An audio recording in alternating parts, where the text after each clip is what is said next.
ایک شخص حارث بن حشام نامی نے نبی کریم صلی اللہ علیہ وسلم سے سوال کیا تھا کہ یا رسول اللہ صلی اللہ علیہ وسلم، آپ پر وحی کیسے نازل ہوتی ہے؟ آپ صلی اللہ علیہ وسلم نے فرمایا کہ وحی نازل ہوتے وقت کبھی مجھ کو گھنٹی کی سی آواز محسوس ہوتی ہے اور وحی کی یہ کیفیت مجھ پر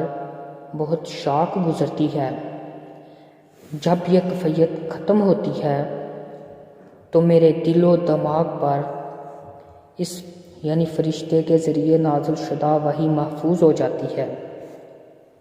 اور کسی وقت ایسا ہوتا ہے کہ فرشتہ بشکل انسان میرے پاس آتا ہے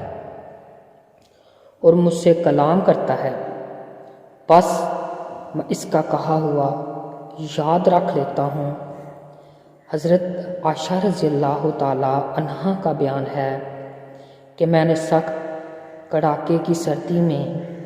نبی کریم صلی اللہ علیہ وسلم کو دیکھا ہے کہ آپ صلی اللہ علیہ وسلم پر وحی نازل ہوئی، اور جب اس کا سلسلہ موقف ہوا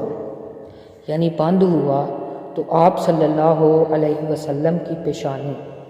پسینے سے شرابور تھی۔